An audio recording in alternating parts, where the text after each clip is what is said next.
Cette histoire a lieu aujourd'hui, sur une ligne de temps peut-être différente de la vôtre, mais elle résonnera peut-être en vous, comme si c'était votre propre histoire ou celle de quelqu'un que vous connaissez. Voici donc cette histoire. Dans un autre espace-temps, vit une jeune fille. Elle sait qu'elle a bon cœur, qu'elle est généreuse, et ceux qui la rencontrent la trouvent charmante et agréable à côtoyer. Elle a beaucoup d'amis avec lesquels elle partage des moments de douceur et de convivialité.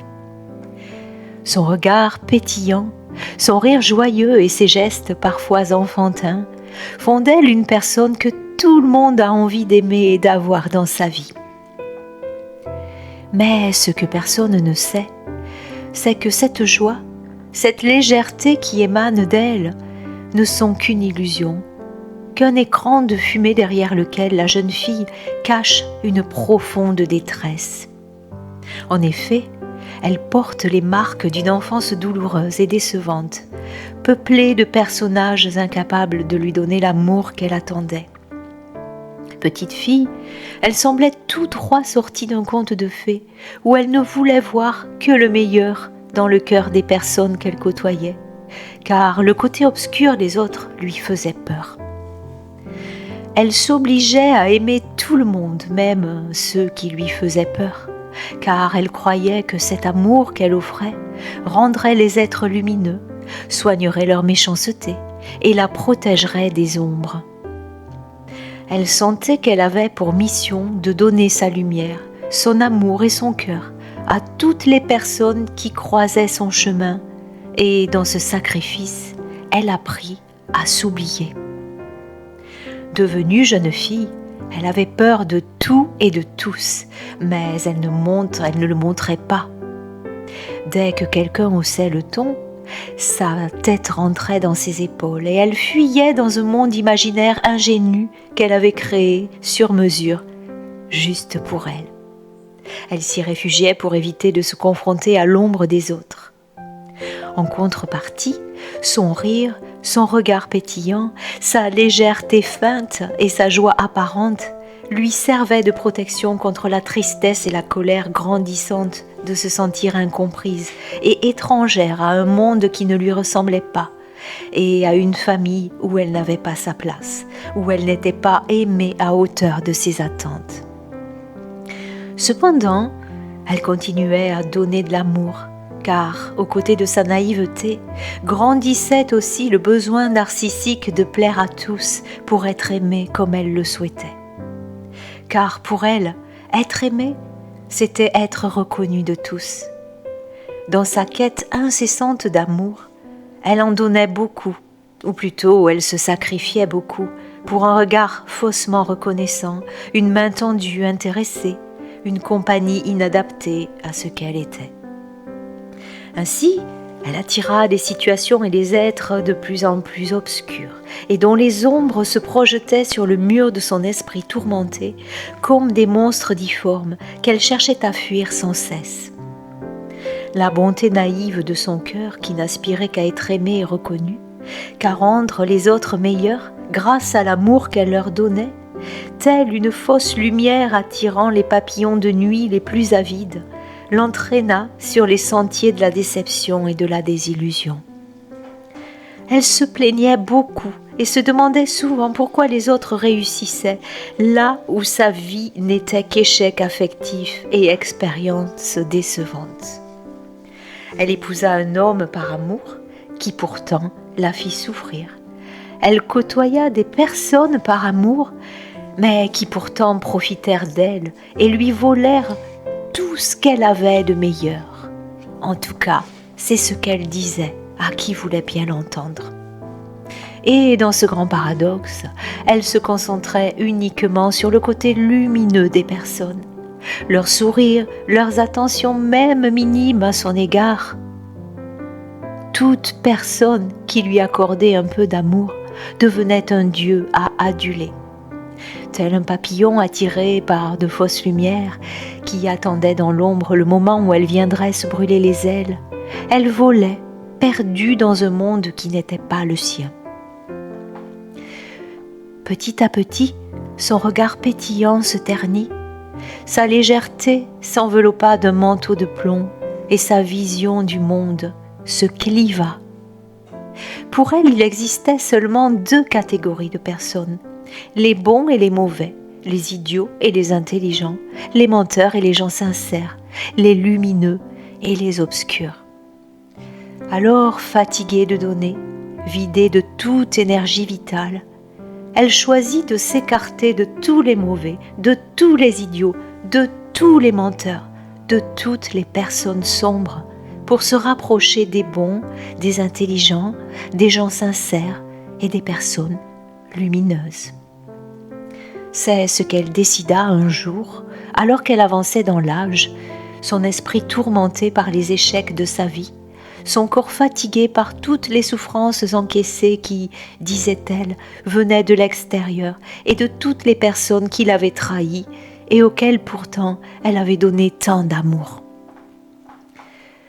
Forte de cela, et enfin soulagée d'avoir pris sa vie en main en écartant d'elle toutes les mauvaises personnes, elle décida de se récompenser en s'offrant un voyage au bout du monde, dans un lieu à l'écart du bruit, dans un écrin de nature où elle pourrait enfin retrouver sa joie de vivre maintenant qu'elle avait fait du ménage dans sa vie. Elle arriva à destination dans la douceur du soir où les oiseaux animaient le calme du crépuscule, annonçant la venue de la nuit par leurs chants mystérieux. Elle défit ses bagages, rangea méticuleusement ses affaires et alla s'asseoir dans la douceur de la nuit. Alors qu'elle profitait enfin de cette quiétude tant convoitée, un vieil homme apparut, tout droit sorti de la nuit.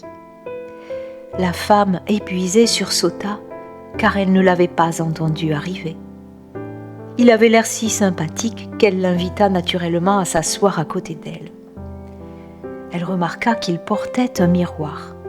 C'était plutôt étrange. « Je connais la raison de ton voyage, » dit le vieil homme. « C'est ton ultime destination face à un monde où tu n'as pas pu t'adapter.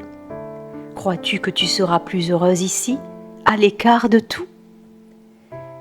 La femme lui adressa un regard surpris.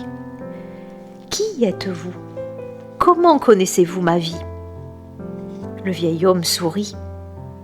Elle eut soudain l'impression de le reconnaître. « Comment as-tu pu partager le monde en 2 » demanda-t-il. « Crois-tu vraiment que les gens sont tout bons ou tout mauvais, tout sombres ou tout lumineux ? Pourquoi prends-tu la fuite lorsque tu découvres l'ombre des autres ?» La femme épuisée se sentit soudain très mal à l'aise. Cet inconnu commençait à l'agacer. Il semblait aller sur un terrain, une propriété privée, précieusement gardée par un chien féroce. « Comment pouvez-vous tenir de tels propos à mon égard ? Vous ne me connaissez même pas. » Une fois de plus, elle rencontrait quelqu'un qui semblait l'agresser, qui remuait cette colère sournoise qui dormait depuis si longtemps en elle. Le rire clair et joyeux du vieil homme s'éleva très haut, comme pour atteindre la clarté de la lune qui se levait dans le ciel obscur où scintillaient des milliers d'étoiles. Il leva le miroir qu'il tenait dans la main et le glissa devant le visage de la femme. « Que vois-tu » demanda-t-il. Elle posa les yeux sur le miroir qui renvoyait son reflet. Son œil droit voyait distinctement les contours de son visage fatigué dans la clarté de la lune. Mais son œil gauche semblait plongé dans l'obscurité totale. « Que se passe-t-il ? Mon œil gauche ne voit que des ombres » s'exclama-t-elle. « La vision de toi-même semble enfin s'équilibrer » répondit le vieil homme. « Regarde encore dans le miroir. »« C'est plus facile de regarder avec mon œil droit » remarqua la femme.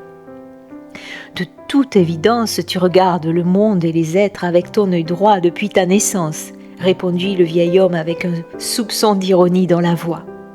« Regarde à nouveau dans le miroir avec tes 2 yeux et ta vision sera plus juste. »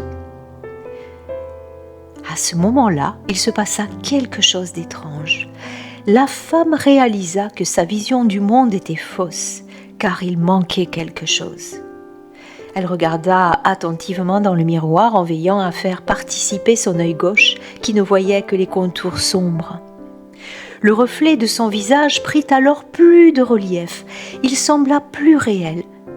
Les zones d'ombre et de lumière semblaient danser ensemble, comme l'ombre d'une flamme vacillante qui se projette sur un mur.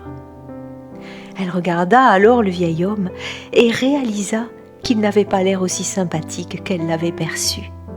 Mais il n'était pas méchant ni dangereux pour autant.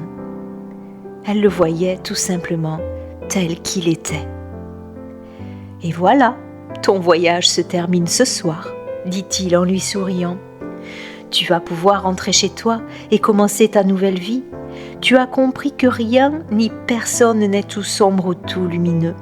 Chaque fois que tu fuis devant les menteurs, les voleurs, les idiots, tu cèdes à l'ombre en toi-même, l'ombre que tu crains de reconnaître en toi, celle qui vole ta lumière, qui te ment à toi-même et qui t'empêche d'évoluer vers une belle vie.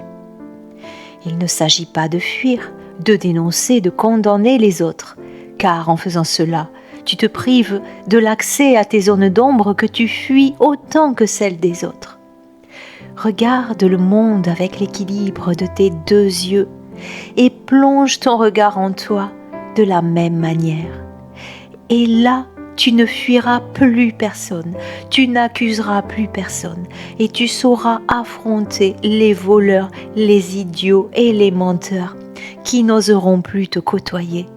Car dans le miroir que tu leur présenteras, ils ne reconnaîtront plus leur reflet.